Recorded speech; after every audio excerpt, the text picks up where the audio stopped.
অনেকদিন আগে আমি একটা বিশেষ সিরিজ শুরু করেছিলাম, জ্যোতি বসুর পর্দা ফাঁস। সেই সিরিজের আগের পর্বগুলোতে আমি নানা অজানা এবং বিতর্কিত বিষয় তুলে ধরেছিলাম। জ্যোতি বসুর সম্পর্কে নানা অজানা দিক তুলে ধরে পর্দা ফাঁস করেছিলাম, যেখানে আপনারা প্রচুর ভালোবাসা দিয়েছেন, ইতিবাচক প্রতিক্রিয়া জানিয়েছেন এবং ভিডিওগুলো বহু মানুষ দেখেছেন। মাঝখানে অবশ্য কিছুদিন বিরতি ছিল, তবে আজ আপনাদের অনুরোধে আবার জ্যোতি বসুর পর্দা ফাঁসের অন্য একটি সিরিজ নিয়ে ফিরে এলাম। আজকে বিষয় জ্যোতি বসুর শিক্ষা এবং রাজনৈতিক জীবনের নানা বিতর্কিত অধ্যায়। বিলেতে পড়াশুনো, আইসিএস পরীক্ষা এবং ব্যারিস্টারি ডিগ্রির বাস্তবতা থেকে শুরু করে সমসাময়িক বাম রাজনীতির নানা বয়ান, সবকিছুই আজ আলোচনার কেন্দ্রবিন্দু।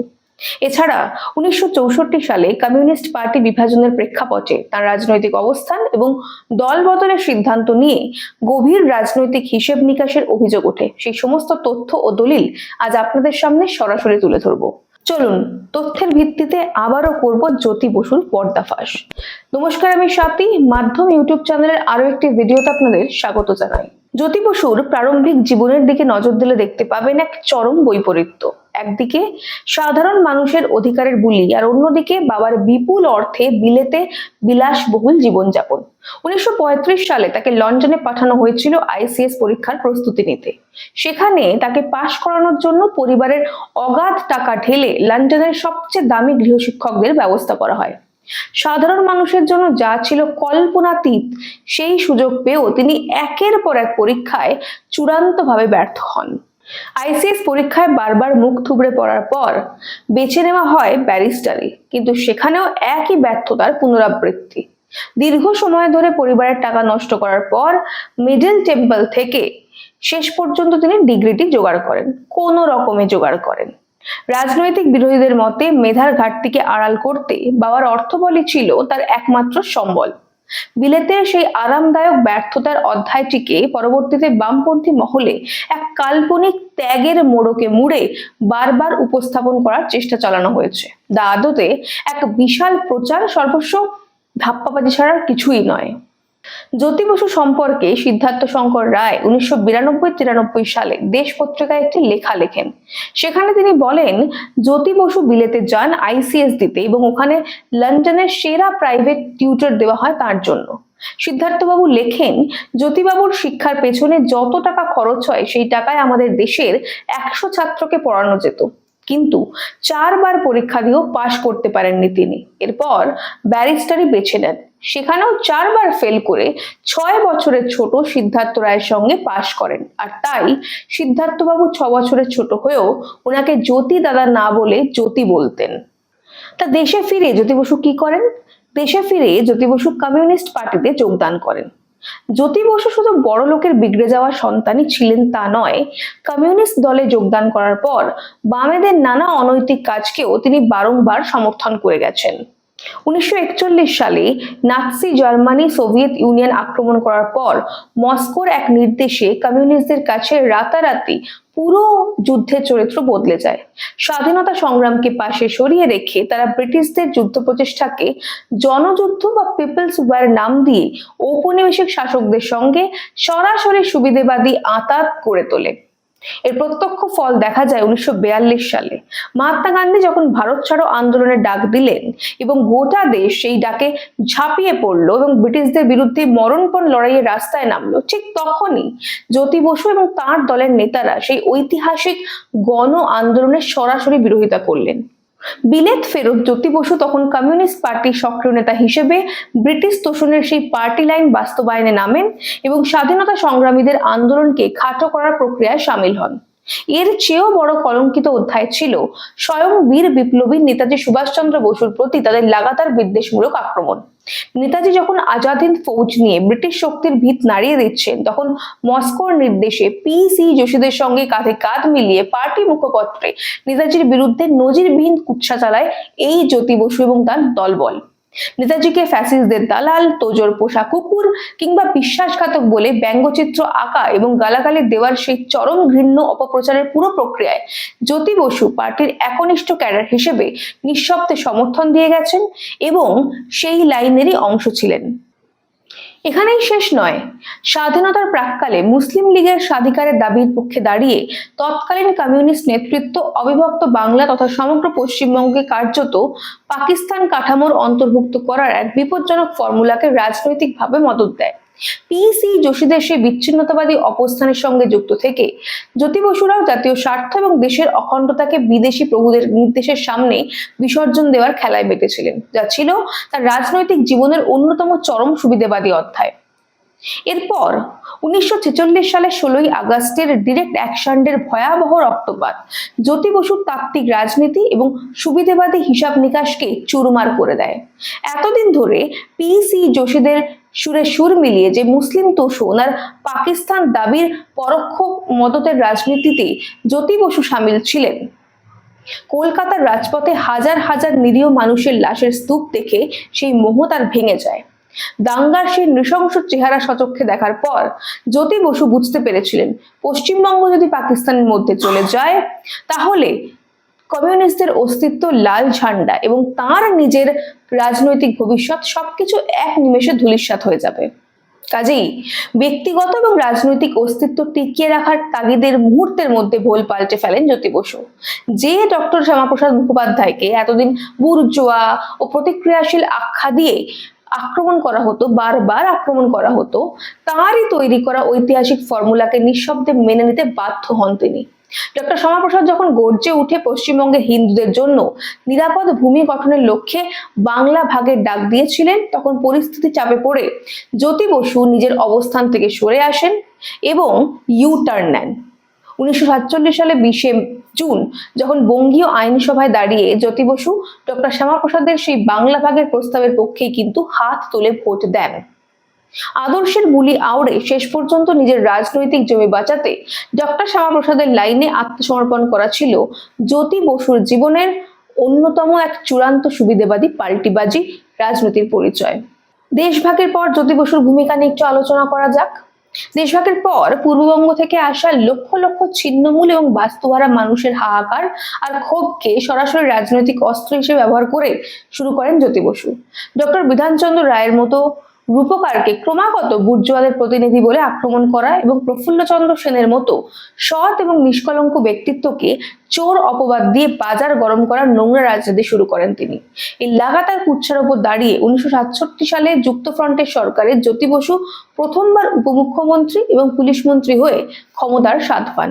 এর পরের 5 বছর বাংলা দেখেছিল এক চরম নৈরাজ্য আর রক্তের হোলি খেলা। শিল্পপতিদের উপর প্রকাশ্যে হামলা, বিড়লাদের রাস্তায় পেটানো, একের পর এক কলকারখানা জোর করে বন্ধ করে দেওয়ার মতো রাজ্যের অর্থনৈতিক মেরুদণ্ড ভেঙে ফেলা হয়। যাদবপুর বিশ্ববিদ্যালয়ের উপাচার্য গোপাল সেনকে ক্যাম্পাসে হত্যা করা থেকে শুরু করে বর্ধমানের সাইবাড়িতে ঢুকে ভাইদের নৃশংসভাবে খুন করে মায়ের মুখে রক্তে মাখা ভাত তুলে দেওয়ার মতো হাড় হিম করা ঘটনা করেছিল তাঁরই নাকের ডগায়। সঙ্গে শিক্ষা ব্যবস্থাকে ধ্বংস করে ক্রমাগত ক্লাসরুমে গণচোকাচোকি লাইসেন্স দেওয়া হয়েছিল ওই একই সময়। পুলিশ মন্ত্রী হিসেবে জ্যোতি বসু পুলিশকে সম্পূর্ণ নিষ্ক্রিয় করে রেখেছিলেন যাতে তার দলীয় ক্যাডাররা অবাধে সন্ত্রাস চালাতে পারে, যা পরবর্তীতে কংগ্রেস এবং সিদ্ধান্ত শঙ্কর রায়ের আমলে চরম রক্তক্ষয়ী পাল্টা সংঘাতের পথ তৈরি করে দিয়েছিল। 1977 সালে পূর্ণ ক্ষমতায় বসার পরই জ্যোতি বসুর সরকার রাজ্যের শাসন ব্যবস্থাকে একদলীয় সন্ত্রাসের যন্ত্রে পরিণত করার চূড়ান্ত ছক বাস্তবায়ন করে। বর্ধমানের নারকীয় সাইবাড়ি হত্যাকাণ্ড সহ 70-এর দশকের অসংখ্য রক্তক্ষয়ী রাজনৈতিক খুনের মামলার চার্জশিটভুক্ত অপরাধীদের বেকসুর খালাস করার ব্যবস্থা করা হয়। শুধু জেল থেকেই বের করা হয়নি, তাদের পরিচয় আড়াল করে নতুন নামে পুনর্বাসন দিয়ে প্রশাসনিক এবং সাংবিধানিক শীর্ষ পদে বসিয়ে দেওয়া হয়েছিল। সেই রক্তাক্ত ইতিহাসের মূল চরিত্রদের কেউ হলেন রাজ্যের শিল্পমন্ত্রী তৎকালীন নিরুপম সেন, কেউ প্রভাবশালী সাংসদ অনিল বসু, কাউকে বসানো হয় যাদবপুর বিশ্ববিদ্যালয়ের মতো ঐতিহ্যবাহী প্রতিষ্ঠানের রেজিস্ট্রারের পদে, মানে রজত ব্যানার্জির কথা বলছি। আর নামমাত্র প্রাথমিক শিক্ষা থাকা সত্ত্বেও কাউকে বানানো হয় পার্টির সর্বোচ্চ নীতি নির্ধারক নেতা বিনয় কোনার। অপরাধীদের এই প্রাতিষ্ঠানিক স্বীকৃতির মাধ্যমে গোটা বাংলার শিক্ষা, সংস্কৃতি, প্রশাসনকে ধ্বংসের কিনারায় ঠেলে দিয়েছিলেন জ্যোতি বসু। প্রশাসনের এই অপরাধীকরণের পাশাপাশি উন্নয়নের চাকাকেও পুরোপুরি স্তব্ধ করে দিয়েছিলেন তিনি। বর্তমান সময়ে মানে এই যে তৃণমূলের কথা আমরা বলি, তৃণমূলের সরকারের সময় যেভাবে চিংড়িঘাটায় মেট্রো সম্প্রসারণের কাজে বাধা হয়ে দাঁড়িয়েছিল, মানে বারবার ইস্যুটা সামনে আসছিল, আপনারা হয়তো জানলে অবাক হবেন, সেই একই রাজনৈতিক সংস্কৃতির জনক ছিলেন জ্যোতি বসু স্বয়ং। তৎকালীন সময়ে সমগ্র কলকাতা মেট্রো রেল প্রকল্পের কাজকে তিনি বছরের পর বছর নানা রাজনৈতিক অজুহাত এবং আন্দোলনের মাধ্যমে বাধাগ্রস্ত করেছিলেন। আধুনিক গণপরিবহন এবং নাগরিক পরিকাঠামোর মতো মৌলিক বিষয়কেও সংকীর্ণ দলীয় স্বার্থের বলি বানিয়ে তিনি বাংলাকে উন্নয়নের মানচিত্রে দশকের পর দশক পিছিয়ে দিয়েছিলেন। জ্যোতি বসুর দীর্ঘ শাসনকালে পশ্চিমবঙ্গকে পরিকল্পিতভাবে মধ্যযুগীয় অন্ধকারে ঠেলে দেওয়ার এক ভয়াবহ অধ্যায় রচিত হয়েছিল। প্রাথমিক শিক্ষা থেকে ইংরেজি তুলে দিয়ে সাধারণ পরিবারের প্রজন্মের পর প্রজন্মকে প্রতিযোগিতামূলক জগৎ থেকে ছিটকে ফেলা হয়, অথচ শাসক দলের শীর্ষ নেতাদের সন্তানরা ইংরেজি মাধ্যম এবং বিদেশে পড়ার সুবিধা পেত। আধুনিক যুগের অন্যতম প্রধান চালিকা শক্তি কম্পিউটার প্রযুক্তির চরম বিরোধিতা করে ব্যাংক, অফিস এবং সরকারি প্রতিষ্ঠানে ভাঙচুর চালিয়ে গোটা রাজ্যকে তথ্য প্রযুক্তি বিপ্লব থেকে সম্পূর্ণ বিচ্ছিন্ন করে রাখা হয়েছিল জ্যোতি বসুর আমলে। মেধার ভিত্তিতে নিয়োগ বন্ধ করে দলীয় ক্যাডার এবং তাদের ঘনিষ্ঠদের দিয়ে স্কুল কলেজের শিক্ষক পদ ভরিয়ে শিক্ষা ব্যবস্থার মেরুদণ্ড ভেঙে দেওয়া হয় এই জ্যোতি বসুর আমলেই। বিশ্ববিদ্যালয় এবং শিক্ষা প্রতিষ্ঠানগুলোকে দলীয় আখড়ায় পরিণত করে উপাচার্য এবং শিক্ষকদের উপর নজিরবিহীন আক্রমণ চালানো হয়। কলকাতা বিশ্ববিদ্যালয়ের উপাচার্যকে রাস্তায় ফেলে হেনস্থা করা থেকে শুরু করে বিশ্ববিদ্যালয়ের প্রধান শিক্ষকদের উপর প্রাণঘাতী হামলা এবং হত্যা পর্যন্ত হয়। অন্যদিকে সিটুর লাগাম ছাড়া ট্রেড ইউনিয়ন সন্ত্রাস এবং প্রশাসনের উপর দলীয় আধিপত্য কায়েম করতে আইএএস এবং সরকারি আধিকারিকদের প্রকাশ্যে নিগ্রহের সংস্কৃতি তৈরি করা হয়েছিল। শিল্পক্ষেত্রে তীব্র নৈরাজ্যের ফলে 50,000-এরও বেশি কারখানা স্থায়ীভাবে বন্ধ হয়ে যায়। যুগান্তর এবং বসুমতীর মতো ঐতিহ্যবাহী সংবাদ মাধ্যমগুলোকে বন্ধ করে মত প্রকাশের কণ্ঠরোধ করা হয় এবং বিদ্যুতের ক্ষেত্রে একচেটিয়া সুবিধা দিয়ে সাধারণ মানুষদের চরম ভোগান্তিতে ফেলে রাজ্যের সামগ্রিক অর্থনীতিকে ডুবিয়ে দিয়েছিল, ধ্বংসের মুখে ফেলে দিয়েছিল এই জ্যোতি বসুর সরকার। জ্যোতি বসুর দীর্ঘ রাজনৈতিক ক্ষমতার আড়ালে পারিবারিক ব্যবসার অভাবনীয় উত্থান নিয়ে বিরোধীদের তরফ থেকে লাগাতার গুরুতর অভিযোগ উঠেছে। একবার নয়, বারংবার উঠেছে। বিরোধীদের দাবি অনুযায়ী ব্যারিস্টারি পেশায় কোনো দৃশ্যমান সাফল্য না পেলেও প্রশাসনিক ক্ষমতার শীর্ষাসনে বসে তিনি পরিবার এবং ঘনিষ্ঠ বৃত্তের জন্য এক সমান্তরাল বাণিজ্যিক সাম্রাজ্য গড়ে তুলতে সাহায্য করেছিলেন। বিরোধীদের অন্যতম প্রধান অভিযোগ ছিল বিভিন্ন রাজ্যে প্রভাবশালী রাজনৈতিক নেতৃত্বের সঙ্গে কাজের আদান প্রদানের বোঝাপড়া তৈরি করা হয়েছিল জ্যোতি বসুর মাধ্যমে। পশ্চিমবঙ্গের বিদ্যুৎ পর্ষদ বা অন্যান্য সরকারি দপ্তরের বড় বড় প্রকল্পের বরাতের বিনিময়ে জ্যোতি বসুর পুত্র চন্দন বসু এবং তৎকালীন টপ বাম নেতাদের পারিবারিক ব্যবসায়িক প্রতিষ্ঠান সেনভোকে দিল্লি এবং অন্যান্য রাজ্যের বড় বড় ব্রিজ এবং মেট্রো রেল প্রকল্পের বরাত পাইয়ে দেওয়ারও দাবি উঠেছিল। পরবর্তীতে কলকাতা মেট্রো এবং শহরে একাধিক উড়ালপুরের কাজেও এই একটি সংস্থার নামে কিন্তু বারবার উঠে আসে এবং প্রভাব খাটানোর অভিযোগও সামনে এসেছিল। আমি যেমনটা আগেই বলছিলাম, 90-এর দশকে দেশ পত্রিকায় প্রাক্তন মুখ্যমন্ত্রী সিদ্ধার্থ শঙ্কর রায়ের লেখা নিবন্ধে জ্যোতি বসুর আইনি যোগ্যতা এবং লন্ডনের পড়াশোনা নিয়ে তীব্র কটাক্ষ করা হয়েছিল। বিরোধীরা প্রায়শই এই প্রসঙ্গ টেনে দাবি করেন যে সেই সময় রাজনৈতিক প্রভাবের শিখরে থেকেও জ্যোতি বসু এই সমস্ত অভিযোগের বিরুদ্ধে আইনি মানহানির পদক্ষেপ দেননি, কারণ এতে করে পুরনো নথি এবং পড়াশোনার ইতিহাস আরো বেশি প্রকাশ্যে চলে আসার সম্ভাবনা তৈরি হয়েছিল। সাধারণ মানুষের কাছে ত্যাগী এবং মধ্যবিত্ত জীবনের ভাবমূর্তি তুলে ধরার পাশাপাশি পারিবারিক স্তরে এই বিপুল আর্থিক সুযোগ সুবিধা তৈরি করার বিষয়টি আজও বাম জামানার অন্যতম চর্চিত রাজনৈতিক বিতর্ক। জ্যোতি বসুর দীর্ঘ 24 বছরের শাসনকালকে সামগ্রিকভাবে মূল্যায়ন করলে দেখা যায় এক গভীর প্রাতিষ্ঠানিক এবং আর্থসামাজিক বিপর্যয়। দীর্ঘ 3.5 দশকেরও বেশি বাম জামানায় শিক্ষা, স্বাস্থ্য, শিল্প, বাণিজ্য এবং কৃষির মৌলিক পরিকাঠামো চরমভাবে ক্ষতিগ্রস্ত হয়েছিল। সমালোচক এবং রাজনৈতিক বিশ্লেষকদের একাংশের মতে রাজ্যের দীর্ঘমেয়াদী এই শাসন পদ্ধতির প্রভাব কেবল তার মুখ্যমন্ত্রিত্বের সময়কালে সীমাবদ্ধ ছিল না। ক্ষমতার হস্তান্তরের পরবর্তী অধ্যায়েও রাজনৈতিক সংস্কৃতির সেই একই ধাঁচ এবং প্রশাসনিক নিয়ন্ত্রণের ধারাবাহিকতা বজায় থাকে। জ্যোতি বসুর প্রয়াণের পর রাজ্যে নতুন রাজনৈতিক সমীকরণ গড়ে ওঠে। বিরোধীদের দাবি অনুযায়ী তার ছিল মূলত সেই পুরনো ক্ষমতার কাঠামোরই আরেক রূপ। সেখানেও স্বজন পোষণ, সমান্তরাল আর্থিক নিয়ন্ত্রণ এবং সার্বিক উন্নয়নের পথ রুদ্ধ রাখার সেই একই রাজনৈতিক ধারার প্রতিফলন দেখা যায়, যা আজও পশ্চিমবঙ্গের আর্থ সামাজিক পরিস্থিতির ওপর গভীর প্রভাব ফেলে চলেছে। তৃণমূলের জামানাতেই দেখুন, একের পর এক আর্থিক কেলেঙ্কারি, বেনিয়ম, দুর্নীতি সামনে এসছে। প্রাক্তন মুখ্যমন্ত্রী মমতা বন্দ্যোপাধ্যায় ছিলেন জ্যোতি বসুর সুযোগ্য শিষ্যা। জ্যোতি বসুর জামানায় উচ্চশিক্ষার অন্যতম শ্রেষ্ঠ পীঠস্থান কলকাতা বিশ্ববিদ্যালয়ের ঐতিহ্যকে সম্পূর্ণ ধূলিসাৎ করে দেওয়ার এক নির্লজ্জ নজির তৈরি হয়েছিল। বিশ্ববিদ্যালয়ের স্বায়ত্তশাসন এবং শিক্ষার পরিবেশকে ধ্বংস করে সেখানে পার্টির একচ্ছত্র নিয়ন্ত্রণ কায়েম করতে গিয়ে তৎকালীন উপাচার্য ডক্টর সন্তোষ ভট্টাচার্যের সঙ্গে এক নজিরবিহীন সংঘাত তৈরি করে সিপিএম। বামফ্রন্ট সরকারের পছন্দের দলীয় প্রার্থীকে হারিয়ে গণতান্ত্রিক জোটে ডক্টর সন্তোষ ভট্টাচার্য উপাচার্য নির্বাচিত হওয়াটাই ছিল তার সবচেয়ে বড় অপরাধ। এরপরই জ্যোতি বসুর সরকারের প্রত্যক্ষ মদতে উপাচার্যের উপর শুরু হয় চরম রাজনৈতিক প্রতিহিংসা এবং হেনস্থা।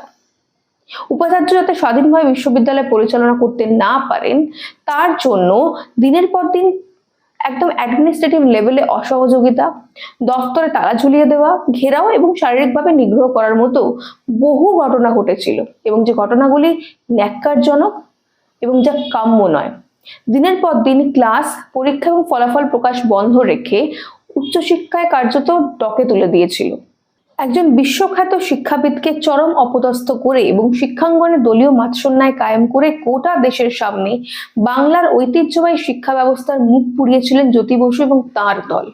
জ্যোতি বসুর দীর্ঘ রাজনৈতিক জীবনের মূল্যায়ন করলে স্পষ্ট হয়ে ওঠে যে ত্যাগের যে ভাবমূর্তি দীর্ঘদিন ধরে প্রচার করেছিলেন তার দলবল, বাস্তবের মাটিতে তার ফলাফল ছিল সম্পূর্ণ বিপরীত। লন্ডন থেকে শুরু হওয়া একের পর এক ব্যর্থতার অধ্যায়কে ক্ষমতার অলিন্দে পৌঁছে আড়াল করা হয়েছিল সুপরিকল্পিত বয়ানের মোড়কে। স্বাধীনতা আন্দোলনের বিরোধিতা, দেশভাগের সময় সুবিধাবাদী অবস্থান এবং পরবর্তীতে 24 বছরের একচ্ছত্র শাসনে রাজ্যের শিল্প, শিক্ষা এবং সামাজিক মেরুদণ্ডকে ভেঙে ফেলার দায় ইতিহাস কোনোদিনই মেনে নিতে পারবে না, আর সেই দায় বামেরা এড়িয়ে যেতেও পারবে না।